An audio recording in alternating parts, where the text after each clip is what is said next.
in life, we do not get what we deserve. We get what we expect. And so a good example of this is some researchers went to a big first grade class and they tested all the students. But they told the teacher, you're not allowed to talk to the students and you're not allowed to talk to the parents. And we're going to observe you for a full year and you have to sign a contract of confidentiality about who got the highest scores. So of the 30 students, 5 got genius level more than 140 IQ scores. So for the course of the next year, they monitored the class, they monitored the teacher, and at the end of the year, they came back and tested all the students to see if there were any variations or differences in the outcome. Who do you guys think got the 5 highest scores? The 5 genius students. No great surprise, right? I mean, we can all guess that one. I'm hearing some feedback somewhere. Is that mine? Except that wasn't the true nature or the subject of this research, you guys. The true subject of this research was that they lied to the teacher. None of the students the year before had actually been tested as gifted. Her expectation that those 5 students at a subconscious level led those 5 students to get the 5 highest scores. In life, we don't get what we deserve, but we do get what we expect. And the life we're experiencing, it's not a coincidence or an accident, but we are participating in creating and unfolding it. We're not just recipients of life, we're manifestors of life. And when you understand the biology of belief, then you understand how to create the most wonderful, happy, healthy life. And I know you guys have heard the saying, knowledge is power. Well, there's an even more important take on that. And that's a lack of knowledge is a lack of power. And there's an amazing lack of knowledge about how we work as biological organisms. And it's disempowering people because they feel like we're victims of genes and chromosomes and proteins and bugs. And there's nothing further from the truth. We're masters of it. But if we believe we're victims, then by definition, that belief will express itself. And that's what we're going to experience. So the science of woo and our role in it literally holds the key, not only to our own healing and happiness, but to the fate and survival of our entire world. And I want you to know that what we're talking about here today, it's more than just an interesting topic. It's more than a physiological way of thinking about yourself. What we're hearing, what we're doing today has a direct link to what you're seeing in your world. Our story matters. Your story matters. And here's the reason. Because we live our lives based upon our story. We solve our problems. We choose our relationships based upon the story we tell ourselves about ourselves. People that you invite into your life are based upon the way you've been taught to think about yourself. The relationships that you build, the people you invite into your home, and let's be real, the people you invite into your bed, they're based upon the way you've been taught to think about yourself, your self-esteem, your self-worth. All of this influences the way you think, the way you solve your problems, and even the way you heal your body. What have you been taught about your body? Have you been taught that you're a part of what's happening in your body? Or have you just been taught that your body just kind of does its own thing, and when something happens, you need to get some help? We're emerging from a world and a way of thinking that served us in the past. And if the world were not changing, maybe it would continue to serve us. However, we all know this world's changing. So that means we got to think differently. We got to live differently. We got to silence my phone. Go away. And perhaps more so now than ever, for real. For hundreds of years, society has been teaching us a story of separation, conflict, struggle, scarcity, lack. It goes even deeper than that. It's the story of when it comes to us, about random mutations happening in our DNA that form for no special reason. And what I'm going to tell you guys today, it's not my speculation. It's not my theory. It's not my hypothesis. What I'm sharing with you is documented on rock solid science. It's based upon the best science the modern world has to offer. Maybe someday it's going to change. Science is designed to be updated. But for right now, it's the best science of the modern world that's telling us there's a new human story. So there's only one question. Do you, do I, do we believe that we're worth the work it takes to embrace this extraordinary potential that lies within all of us?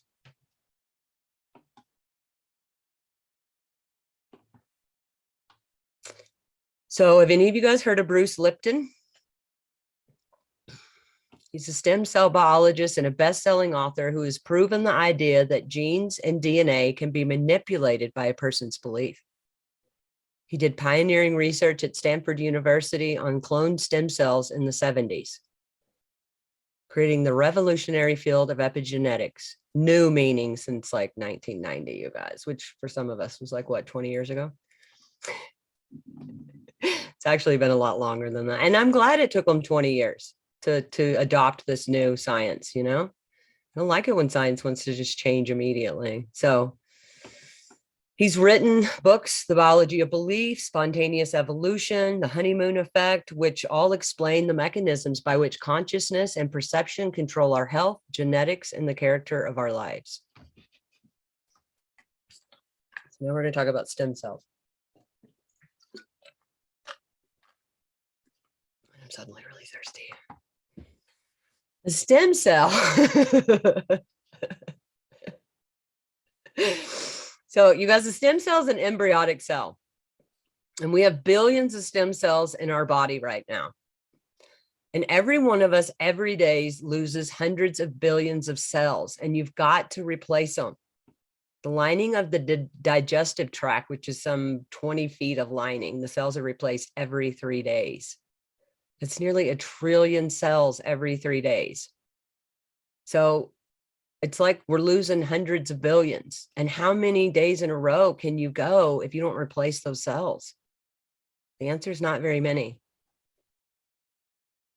So let's talk about what Bruce Lipton did. So he took stem cells and he put them in a petri dish and he made a culture medium. And this is really important because we're going to talk about the connection with the culture medium. So medium is the equivalent of blood. So if he's going to grow human cells, he needed to look at the human blood and the composition and make a version of that in the lab. So he took the medium, and since he was making it, he changed some of the composition of it. So very simple. He put one stem cell in a petri dish by itself, and it divides every 10 or 12 hours. So at first there's 1, then there's 2, then 4, 8, 16, doubling and doubling and doubling. And at the end of the week, there's 30,000 cells in a petri dish. They're all genetically identical because they all came from one parent. So he has 30,000 genetically identical cells. He splits the 3 cells into 3 petri dishes. But remember, he changed the composition of the culture medium. So genetically identical cells, but slightly different culture mediums. In one of the petri dishes, the cells created muscle. In the second petri dish, they formed bone. And in the third petri dish, the cells were fat cells.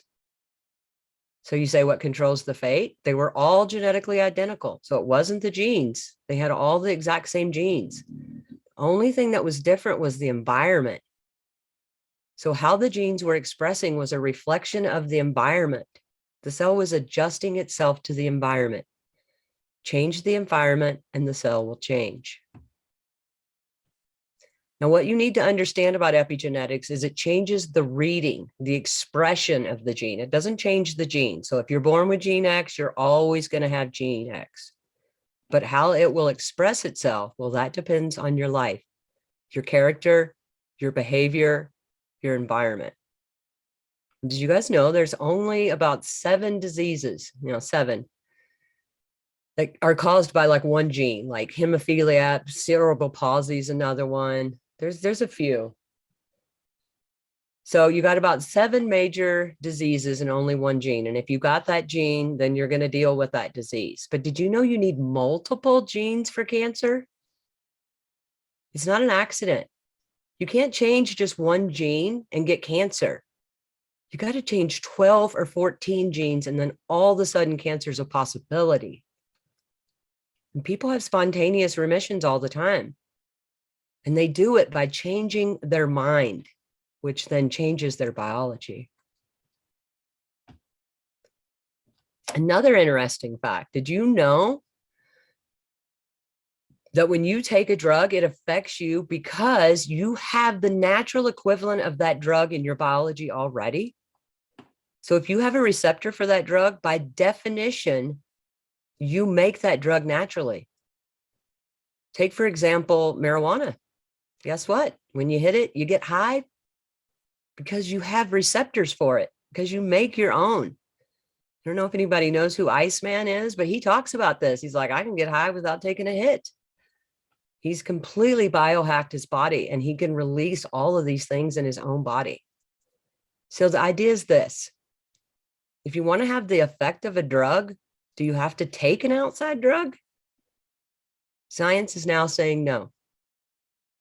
You have to change your consciousness because you already manufacture every equivalent drug in the world right now. And the idea is if you're not manufacturing it, then it means your consciousness is not supporting you in your health. It's really an adjustment of consciousness, which creates an adjustment of your biology. We are not victims of our genetics. Your future's not predetermined. That was the old genetic story. And here's a simple fact. Stress causes at least up to 90% of doctor's office visits. How does it do that? Simple. Stress causes a hormone called cortisol. And cortisol causes the blood vessels to shut down because it needs to send blood to the arms and legs. When you're stressed, it means you're ready to run, fight, or flight. So where does it come from? It comes from the blood vessels in the gut. And the gut's about growth.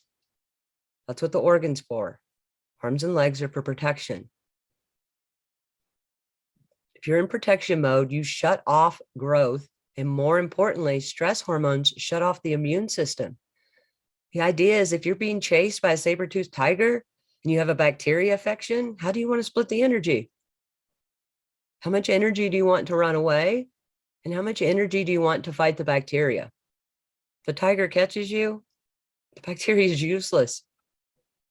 In your fight or flight mode, you need the energy to deal with the world.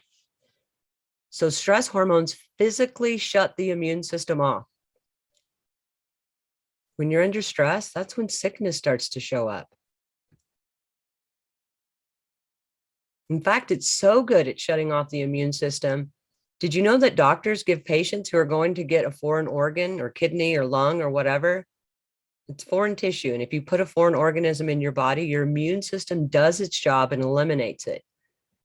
So when they transplant an organ, they give the patient stress hormones at the same time because stress hormones shut off the immune system. It helps the organ not be rejected. That's how effective the stress hormone is. It's used therapeutically. And everybody in the world right now, with maybe a small exception, is under some level of stress. Money stress, raising kids stress. And every one of these people is dripping stress hormones continuously in their body. And those hormones are inhibiting the immune system, and the result's illness. Additionally, your subconscious programs can cause you stress. Do you know 95% of your life is coming from the programs that you got in the first 7 years of life? The movie The Matrix, not science fiction, it's documentary. Every human's first 7 years of life is like hypnosis. Children below 7 have lower brain waves called theta. Theta does imagination. That's how kids play tea parties with mud pies, but to them it's real. The kid rides a broom and it's a horse. That's theta. It's imagination. They does also hypnosis. And the idea is before you can become conscious, you need programs. What are you going to be conscious of? It's sort of like buying a new iPod. You take it out of the box and you push play and nothing happens. You got to download music if it's going to play something. So it's like the iPad is consciousness and music is like the subconscious. But if you don't have anything in the iPod, how can you play music? And there's all kinds of programs required to live on this planet. You got to learn to speak and walk and everything. So you watch your parents, you watch your siblings, your community, because you got to learn. So during those first 7 years, you don't even have to understand it. You really can't. There is no critical thinking. There is no right or wrong. You just observe it and download it. And the unfortunate fact is that 95% of our lives come from those programs in the subconscious. Only about 5% of life are you using your conscious mind, which is creative. And those first 7 years put a filter on everything, absolutely everything, how you behave, how you think, what you believe about the world. The book, Rich Dad, Poor Dad, basically says when you come from a poor family, you're going to struggle your whole life and try to get rich, but you're not going to make it. And if you come from a rich family, you could be stupid your whole life and make it, because it's an unconscious behavior that's downloaded from the family into the kids. And that's why poor people stay poor and rich people stay rich, because of the programming. We have to recognize, number one, that 95% of our behaviors are coming from the subconscious. And it's hard to stay conscious, because by the moment you're thinking, by definition, you're no longer paying attention. So in other words, you don't stop everything you're doing when you're having a thought. You're walking down the street, you have a thought, and all of a sudden you just freeze and wait for it to pass. No, it doesn't work that way. The moment the conscious mind's in thought, the behaviors by default are controlled by the subconscious seamlessly. So whatever you're doing, you could be paying attention to your job, whatever it is, you're doing the job, you're having a thought, all of a sudden your conscious mind goes up into the thought. You don't stop your job, you continue doing it. It's your job. It's been programmed. You know how to do it. So basically, here's the issue. 95% of your day, your conscious mind is thinking. You're only controlling your neurobiology, your own cognitive behavior, 5% of the day. Your life is a printout of your subconscious behaviors. The things that you like that came into your life came in because you have a program that supports them. But anything you struggle with or put effort into making happen, inevitably you have a program that doesn't support that conclusion, and you're trying to override the program. So you don't need a lot of shrink and psychology stuff. You just need to look at your life and say, where am I struggling? Because wherever you're struggling, inevitably there's a program in your subconscious mind that does not support that destination you're looking for. And once a program's installed in the mind, the function of the mind is to make the program real. So if I say my body's healthy and it's actually unhealthy, then the function of the mind is to do everything in its power to bring health back so that the body matches the belief. And I think every one of us knows what a placebo is. You know, it's basically if I give you this pill and tell you you're going to get better, and then later you find out it's a sugar pill, well, yeah, that's the placebo effect. And what does it really mean? It means you didn't get healed by the pill. You got healed by the belief in the pill. That's what the placebo is about. And a third of all medical interventions all about the placebo effect. Pharmaceutical companies would love to have the placebo effect removed from the research. The healing actually comes from the result of positive thinking. So what about negative thinking? And this is something even I had never heard until I started doing the research, but it's equally as powerful in the way that it affects your biology. And a negative thought's called the nocebo effect, and it can cause disease and you can die. If you believe you're going to die, you can die from the belief alone. So you got to be conscious. You got to watch out, because psychologists will tell you that 70% or more of our thoughts are negative and redundant. We play the same negative thoughts every day. Negative and positive shape our biology.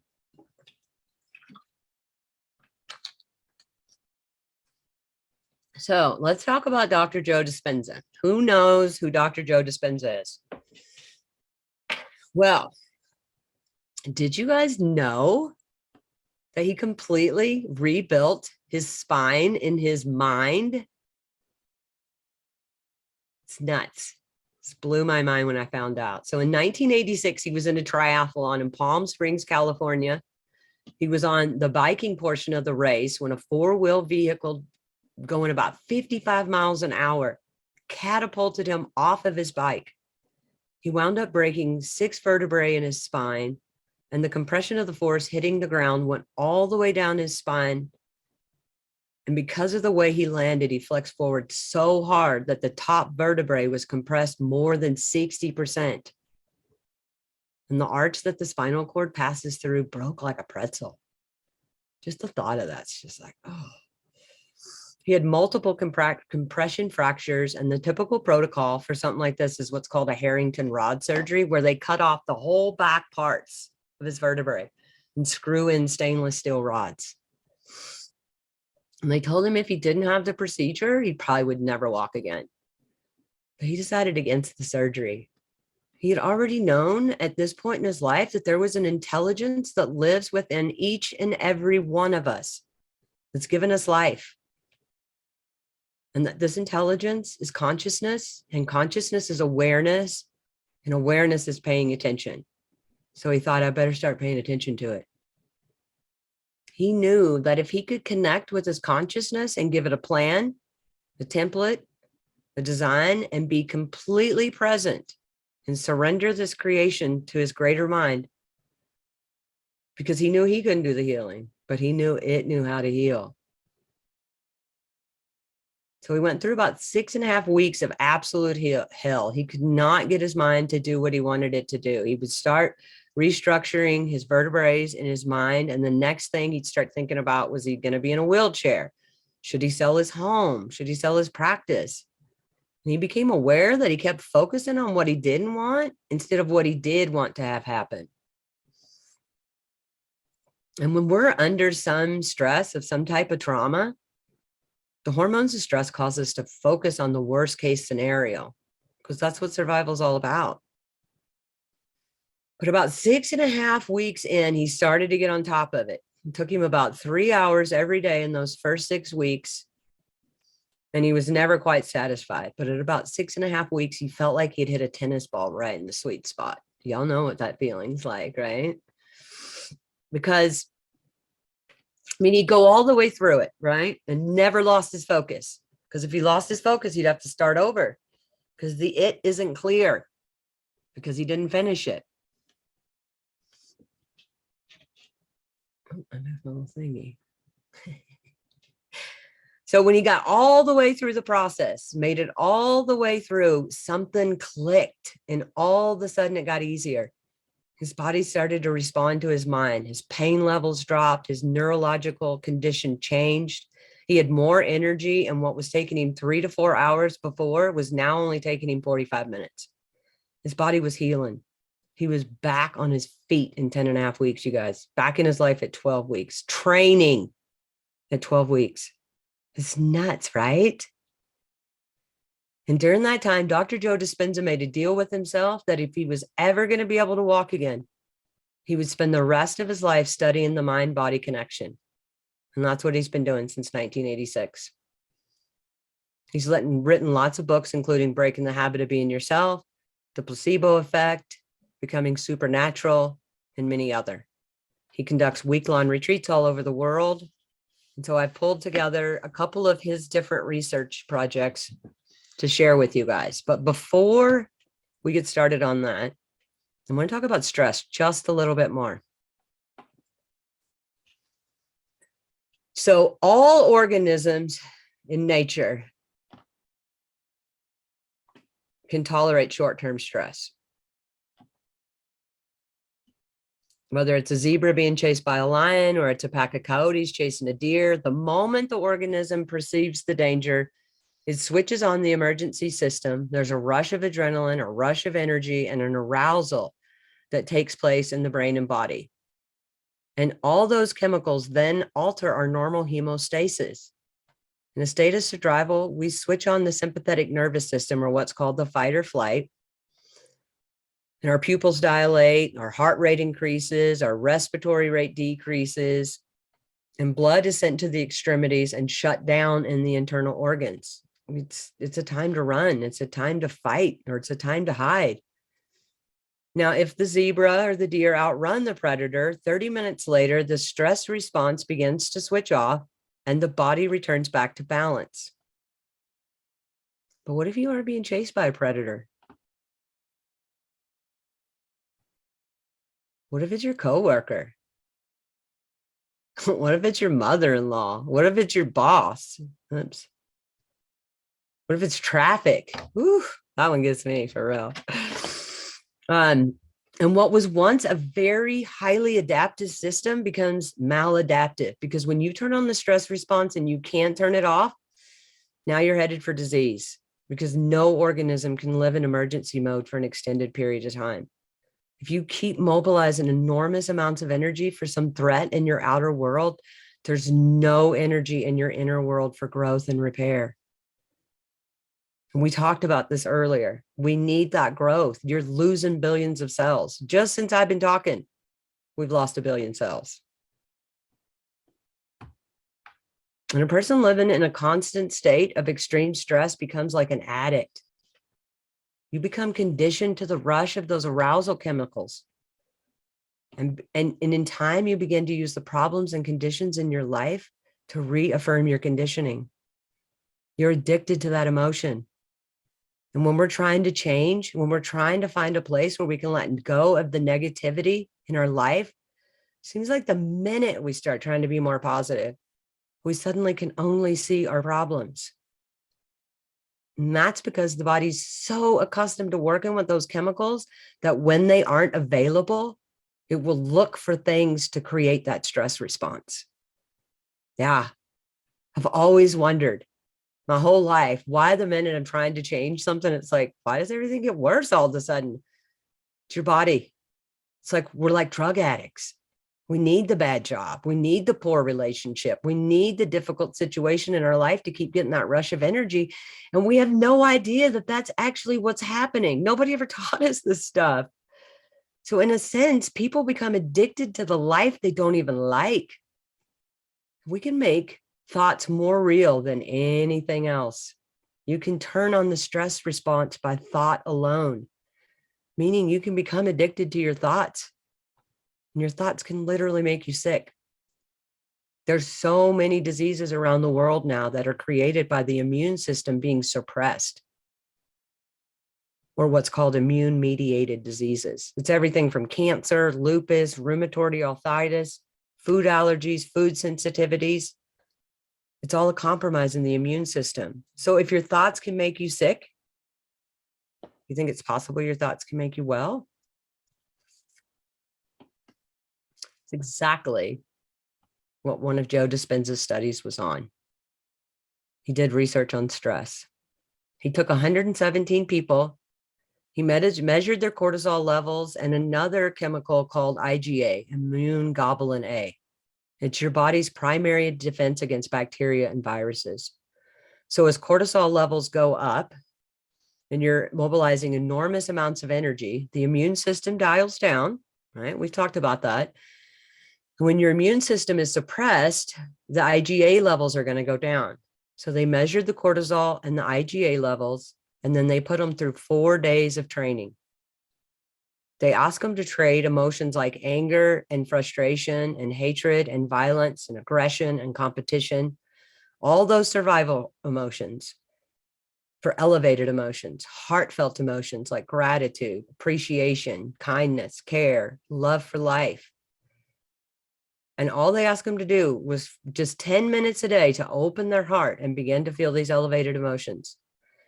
And at the end of 3.5 days, they went back and measured the same values in their immune system. You guys, the IgA levels, the thing that protects us against viruses, went up 50% in 3 days.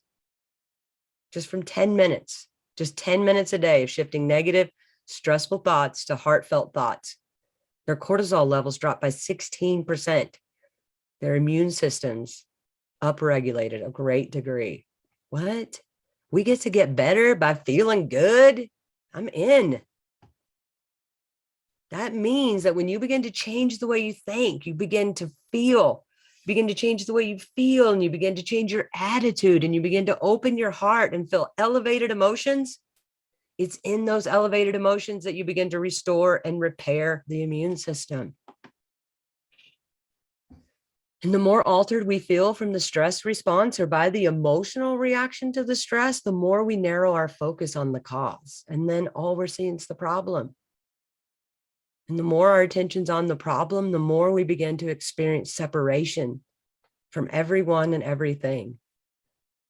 And if the stress is created by the feeling you're losing control in your life, what we do is try to control everything. And when we're feeling a loss of control, we try to predict the next moment. And it's always based on the past. We do not know what can happen. We only know what has happened. And when you're living in a stressful state, you'll always select the worst case scenario and prepare for that. Because in survival, if you prepare for the worst and anything less happens, you have a better chance at surviving. So people spend the majority of their life preparing for the worst thing that could happen to them. And it turns out 70% of the time, people are living in survival now.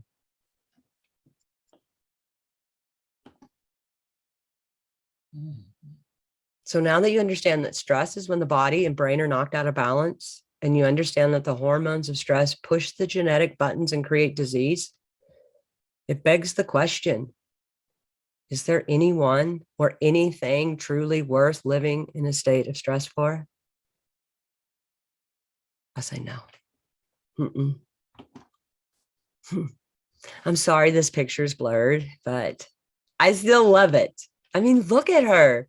She's so in the moment. She's so wide open. And the flowers, if you guys could see them, are really pretty too. So there is another state of mind and body that you can live in. It's called living in creation. It's the exact opposite of living in survival.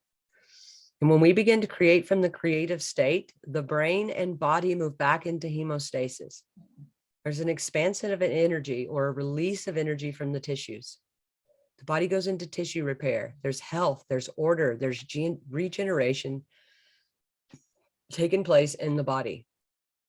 Elevated heartfelt emotions like joy, love, trust, and gratitude begin to mobilize all these chemicals that begin to repair and regenerate the body. And now we're interested in causing an effect, and we're looking at all the possibilities instead of limited possibilities. After seeing profound changes and transformations in his workshop, he wanted to start measuring these processes. So Joe started measuring brains. He started measuring hearts. He began to measure gene expression. And his questions were, if we can strengthen the immune system, can we lengthen our lives? Could he measure the energy in the room if he had a collective group of people raising their energy? Could he measure the field around people's bodies? Would it be emitting more coherent light? Could the body's field influence our autonomic nervous system and begin to create more hormonal balance? So he got a scientific team that was a collection of great minds from all over the world. He had brain scientists, molecular biologists, engineers, medical doctors, renowned researchers, all come together to measure this stuff. And most of Joe Dispenza's studies are done through meditation. And the purpose of meditation is to get beyond the analytical mind. And what separates the conscious mind from the subconscious mind is the analytical mind. And remember, our subconscious mind is where we have those habits and unwanted behaviors that we were just talking about earlier. Now, the way that they taught the people how to do this was they were teaching them how to change their brain waves. And so they put all these monitors on everyone's heads, and they could see that people were slowing their brain waves down from beta to alpha. And when they applied the formula, the brain was getting more organized and more synchronized. It was like more coherent. And alpha moves us from our analytical mind into a state of relaxing and imagination. And when you reach alpha, it goes everywhere and it's synchronized. Alpha waves communicate also with the most posterior regions of the brain. So it's like a higher level of communication, a higher level of processing, consciousness. And then they were seeing people starting to move into a state of theta brain waves. And theta, like we were talking about earlier, it's like hypnosis. It's the creative, it's the imagination. You feel really safe when you're in theta. It's like resting in a light sleep, but the mind's still awake. It's when the door between the conscious mind and the subconscious mind gets wide open. It's like a hypnotic state. And in a hypnotic state, we're very suggestible to information. And our typical response to suggestibility is when we're receiving something from our senses, if we're hearing something or seeing something. But in his work, the students had their eyes closed or they were blindfolded. And they were learning how to tune into energy frequencies, and frequencies carry information, but not from the senses. And so when that occurred, there was a transcendental moment that took place. I've experienced this, you guys. It's magical. There was an arousal that took place in the brain's nervous system. And then the subject would go into very high brainwave frequency called gamma. In all the previous research, gamma waves were only something that they'd seen in meditators who had been meditating for thousands of hours. So they were quite surprised that even people without any meditation experience were reaching these high states of gamma. And gamma is a very organized energy with a high amplitude. And during this experience, what the people were reporting back was a state of ecstasy, a state of bliss. And that arousal coming from within, the stronger it was, the stronger the emotional response from the inner event, the more it caused them to pay attention to what was causing it. And also the person was having a biological upgrade. There was a change in the person's level of health. I'm not talking about just physical health. I'm talking about mental health as well. And that organization that was happening in their body caused them to broaden the spectrum of what they would perceive when they opened their eyes. Because we don't see things how they are. We see things how we are.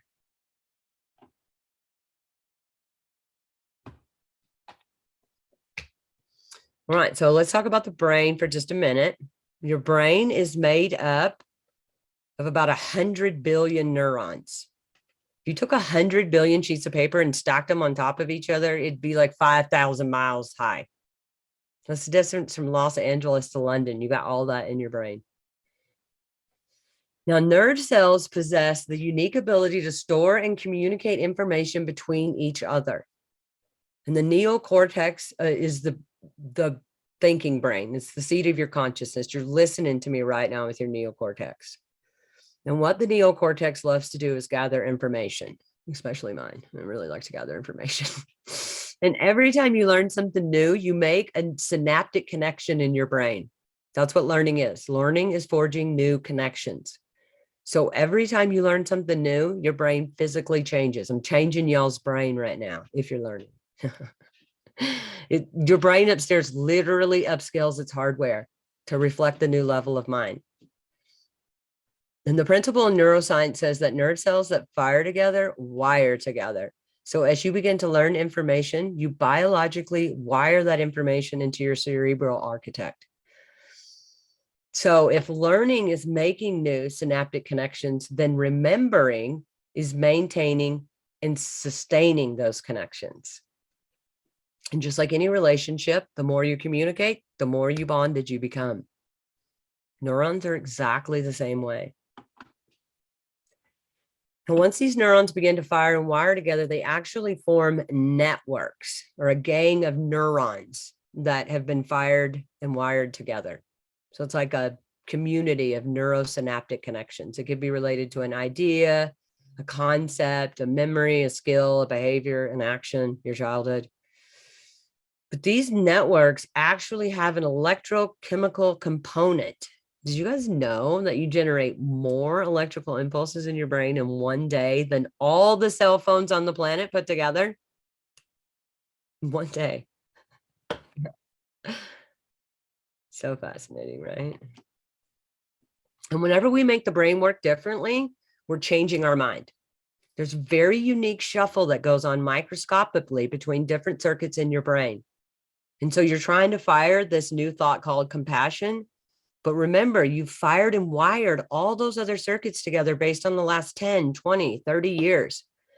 So as you're beginning to fire this new thought, all those other thoughts are saying, but you hate your mother-in-law. You don't want to go to that dinner. Why don't you start tomorrow? This is not a good time to be doing this. But if you persist with a certain amount of amplitude and you put your attention behind that thought, sooner or later, that will become the strongest and loudest voice in your head. Well, the moment that becomes the loudest voice in your head, the brain has to seal the circuit more permanently. The brain seals this circuit with a kind of glue that's called neural growth factor. And there's only a certain amount of neural growth factor to go around. So as it starts to steal the glue from the neighboring circuits, there goes the memory of your mother-in-law hurting your feelings 10 years ago. Take a little more glue. There goes the thought you hate her. There goes the impatience. There goes the intolerance.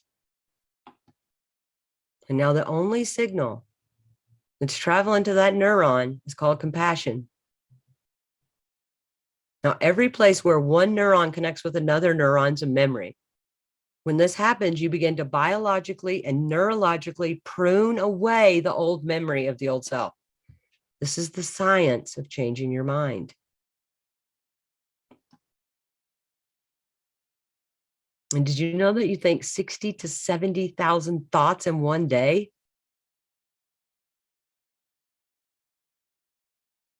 And out of those 60 to 70,000 thoughts in one day, 90% are the same thoughts you'd had the day before. So you're just keeping those connections.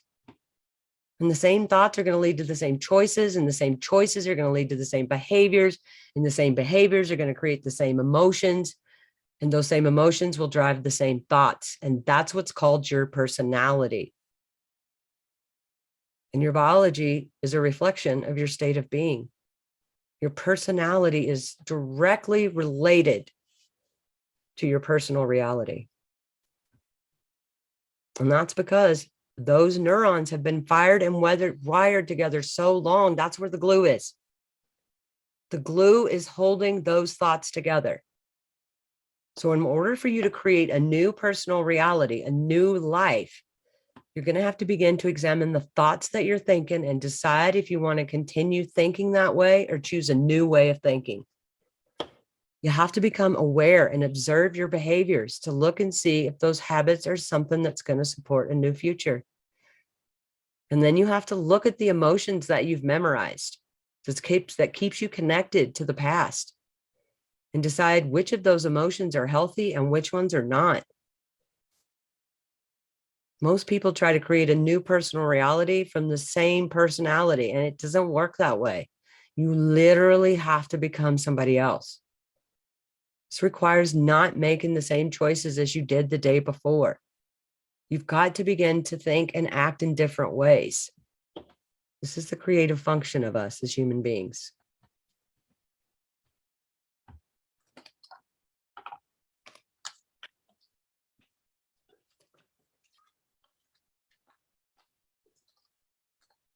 So, if an economy is collapsing, if a government's deceiving, if the people are no longer feeling support, then we have to think in uncommon ways in order to adapt to the environment. And if we don't, then is it really the environment? Is it really the external world that's controlling how we think and feel? Are we victims to the external world? Is it possible to change the way you think and feel and have some effect in your environment? Yeah, absolutely. And this is a concept that when you're struggling to survive becomes very difficult. because you're still worried about the food on the table, and you're still worried about the well-being of your children, and you're still dealing with subconscious programming. But what's the alternative? Disease. And I'm not just teaching you guys these things today. I've done it. I think I'm gonna go do a live about my experience of what my life was like, the process of breaking the habit of being myself, and what my end results were, because they blew my own mind. There were many times after shortly into the new self that I was like, this shit really works. This is kind of cool, you guys. I'm so different. So, and I did it with a few different tools. I'm going to share a few of those with you guys now. There's all kinds of options. Actually, one of the people who's participating in the group right now does get rid of subconscious programming. I don't remember what it's called, like RTT. I don't know. It's Brittany, you guys, Brittany Smith. So if you guys are curious about that stuff, reach out to her, because this is actually what she does, is rewriting the subconscious programming. So, and that'll change you guys' life. But here's some other tools as well. So this image may be kind of hard to read. I can send it directly to anybody who wants it. So just let me know if you actually want a copy of this slide. It's one of the best little descriptions in a short form. So EFT what's called tapping is about tapping on the meridian points. And so when you tap on the meridian points in the body, it reprograms the fight or flight response in your brain. And since stressful thoughts can turn on the stress response, if you reprogram the amygdala, then having those stressful thoughts is not going to turn it on. It's not going to turn on the stress response. I completely cleared my abandonment issues with tapping, you guys. Totally cleared it. And when any issues come up and I'm super stirred up, I calm. I instantly calm myself down with tapping. And then the stressful thoughts just leave. It is a beautiful, beautiful tool. There are resources all over the place. Jessica and Nick Orton, brother and sister, put on what's called a tapping summit, I think February of every year, and it's free. You can get tons of resources in there. There's a guy online, Brad Yates, who's been doing videos on like every topic you could possibly think of, where he walks you through tapping exercises. I'll soon be uploading some to my own channel, my own YouTube channel. So let's go on to the next one. I'm really bumping up against the time. Meditation is also a great option. As a matter of fact, that is the biggest tool I used when I was breaking the habit of being myself. So, and I have the meditation that I used during that process on my YouTube channel right now. So, and I have another couple other ones. I've got a Ho'oponopono prayer, which can really shift the negative emotions that you're feeling in your body, which is what you need to do to change the response that your body's having. Because it's all about changing your negative thinking, you guys. There's another one on there that's nice and short, and it's, you know, gets your heart and brain coherent, which if those are coherent, then you're actually releasing like thriving, striving hormones in your body. Because anytime we open our hearts or shift negative thinking to positive thinking, we're rewriting our biology. And you're going to need to remain conscious and rise above everything in your life during this process. Like, don't let anything drag you back down. Literally, you're going to feel like you're spiritually bypassing yourself, because you have to break the habit of being yourself. Remember, you fired and wired all those neurons together, and your body is used to that stressful response happening in your body. It knows how to work with those chemicals. So you're literally going to have to starve your body of the stress response by not responding to anything stressful that's coming up. Rise above it, rise above it, rise above it, rise above it. And it can be quite interesting, but it works. But it takes some practice. Got to stay conscious. So there is another technique that I did that works really well. And it's very instant. And it's our homework for today. Byron Katie. I got her. I love Byron Katie. So much so. So this was so transformational. Like I would start with a belief and I was like, yeah, no way. You're not changing my mind about this one. And then at the end, I'm like giggling. I'm like, yeah, no, I'm so glad I questioned that belief. So on the Judge Your Neighbor worksheet, I did this so many times for different issues in my life that this literally just is kind of an automatic that happens in my brain now. Wants me to walk them through the exercise. I'm open to that. The questions and the turnarounds, which are really important, because if you're not turning those around and you're not questioning those beliefs, then you won't get anything from the assignment. So with that said, I think I'm going to go ahead and stop the screen share.